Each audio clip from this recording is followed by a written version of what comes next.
In 1944, German bunkers faced out to the sea and Allied paratroopers dropped into the dark just before D-Day. French resistance fighters moved in the hedgerows, often outgunned but not unarmed. Now imagine one of those fighters carrying something unexpected, a rifle from another war and another empire. The Steyr Mannlicher M95 is straight pole bolt action from the Austro-Hungarian Army of World War I. Obscure? Yes, but stay with me, because what we have uncovered strongly suggests that this rifle wasn't just theoretically present in France, it was actually in Normandy and may well have ended up in resistance hands. Stick around to the end because we're going to look at multiple photographs that show that this exact rifle was right where resistance and German forces clashed. Our goal is simple: to demonstrate that the M95 rifle was historically there in Normandy and justifiable in portraying poorly equipped French resistance fighters, especially in Normandy, based on post-World War I battlefield drops in surplus circulation, issuance to German occupation units, and photographic and eyewitness evidence placing these rifles in Normandy during the primary days leading up to the D-Day invasion.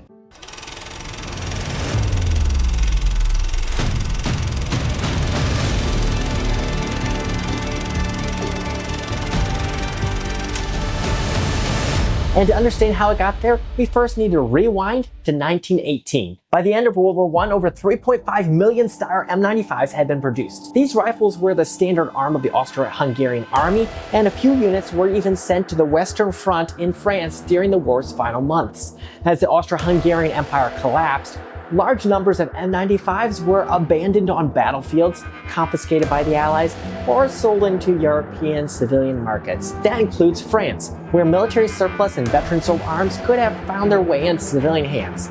It's extremely plausible that some of these rifles were stashed away, hoarded, or inherited in rural France, only to resurface when the resistance began forming 2 decades later. There's another possible source too, though less likely, but still worth mentioning. Italy also used the M95 after World War I, especially in captured Austro-Hungarian stock. After the 1943 armistice, Italy's weapons were scattered.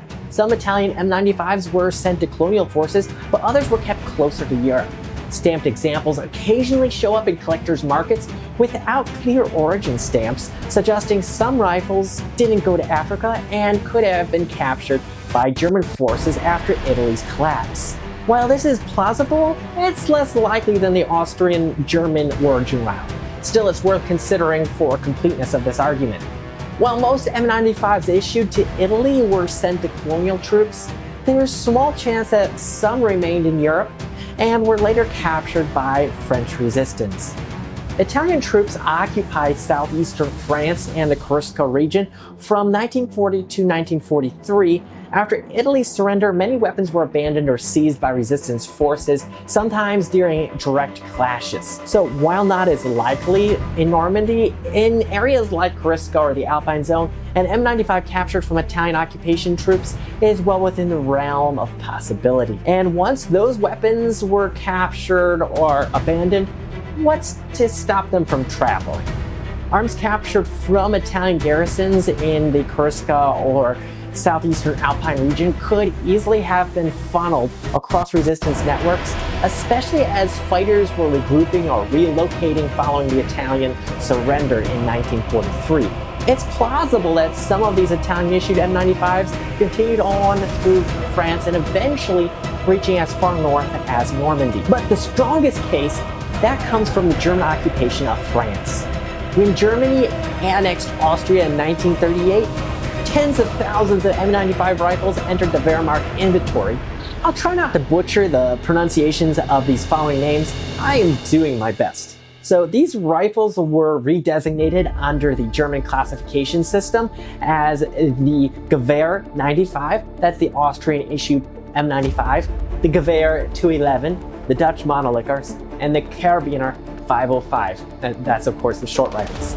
These rifles weren't frontline gear, they were issued to rear-line, second-tier, or foreign auxiliary troops, such as the Osttruppen, the Eastern Volunteer POWs, the Landschützen, territorial garrison troops, and the Feldzats, replacement units. Then there was also the strategic coastal divisions, such as the 709. The M95 wasn't just sitting in depots, it was stamped, accepted, and reissued with field depot markings such as like the HZA Wells. The Osttruppen battalions were heavily present in France, especially under units like the 709th Infantry Division, which was responsible for defending Schaerbeek, which is important to this narrative. These second-line troops were equipped with captured, outdated, or surplus weapons, including the M95. While we don't have access to original deployment charts, multiple sources place these types of units in Normandy and describe them as exactly the kind of rear-line troops the M95 was commonly issued to. Units primarily tasked with garrison duty and anti-partisan operations. And remember, the Osttruppen came from all over Eastern Europe, places like Ukraine, Russia, and the Baltics. Many had experience with older rifles like the M95 from their time under Austro-Hungarian control or regional control, or were issued while serving with German forces. The German army also acquired large quantities of these rifles through the occupation of countries like Poland and Greece, both of which had inherited M95s through post-World War I stockpiles. Other countries, Yugoslavia and Hungary for example, also fielded M95s during the early stages of the war. Even the Soviet Union retained M95s from their arsenal from early Imperial Russian acquisitions. Given this diverse background, it's likely that many Osttruppen were already familiar with this rifle or even brought their own into German service. Once reassigned to France and re-equipped with German depots, they could have carried M95s into regions like Normandy.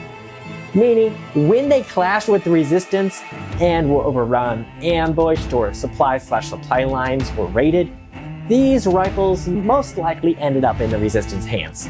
But can we actually prove the M95 was physically present in Normandy?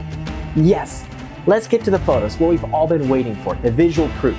We have several key photos that place the M95 rifle in Normandy during the critical months of 1944 around D-Day. First, there's the image from the German fortification in Schaerbeek, showing an M95 rifle positioned next to a French Hotchkiss machine gun. This isn't just a random photo, it's a direct visual link between the M95 and German forces stationed in this crucial port city during the Battle for Normandy. Next, a remarkable photo from Schaerbeek again, showing an American soldier holding a captured M95 rifle. This photo not only confirms the German possession of the rifle in Normandy, but also hints at how these weapons likely made their way into the Allied and Resistance hands. Nearby towns like Karaten, if I pronounce that right, were also key locations of conflict during the Normandy campaign, and it's plausible similar rifles circulated there as well. Then there's the famous collection photo showing a board of captured weapons from the Atlantic Wall, where a full-length M95 is mounted, and possibly the carbine version nearby in the photo. Finally, although we don't have an actual photo, there's an eyewitness account describing a captured weapons dump at a submarine pen in western France, which reportedly included M95 rifles. This adds weight to the evidence that M95 rifles were present in German coastal defense arsenals. So with all this evidence in hand, what's the final verdict?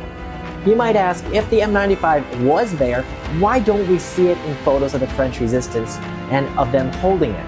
There are a few solid reasons. First, by the time the German forces had been pushed out and the Allies were photographing resistance units, more often, ammunition for the M95 would have been extremely scarce. The 8x50R cartridge wasn't a standard caliber, and logistically, the Allies would have likely armed the fighters with 303 British Enfield Stens or other standard weapons. Secondly, most photos of the French resistance from that period are low resolution, grainy, and lack clear detail, and you can usually see that someone is holding a rifle, but it's often impossible to tell which kind. Even in images of German troops surrendering, it's easy to pick out the standard K98s, but less common rifles like the M95 tend to blur into the background. They also resemble rifles like the Gewehr 1888 or some Carcanos in these old, unclear photos, making it difficult to tell them apart. Thirdly, the M95 simply wasn't as numerous as K98s or captured French rifles, so naturally, it's going to show up less in surviving records. The Steyr Mannlicher M95's journey to the hands of the French resistance fighters is complex. But when you connect the dots, it's plausible to convincing that they would have had it. From the massive World War I surplus left on the battlefields and sold into civilian hands, to the issuance of M95s to German occupation Osttruppen units, and finally the photographic and eyewitness evidence placing the rifle in Normandy during the key battles. it all suggests the resistance would have had at least some access to these rifles. Of course, they likely had fewer M95s compared to other more common weapons, and just as a bonus, I'll show you my own M95 in its rough shape, dirty, and needing restoration, which reminds us of how these rifles were often well used, carried, and kept in tough conditions by their owners. Thanks for sticking around with me through this detailed exploration. I hope this helps bring history to life. While it might seem a little unconventional and maybe even controversial to some, I personally think it's very likely, even probable, that early resistance members in France used these rifles when they were poorly equipped near the beginning. What do you think? Share your thoughts below in the comments. Do you have sources or photos? I'd love to see them. Please share them. If you enjoyed this deep dive, please like and subscribe, as that helps this video be seen more, and stick around as we explore history, create DIY projects, and reenact the past. And together, we'll build something brave.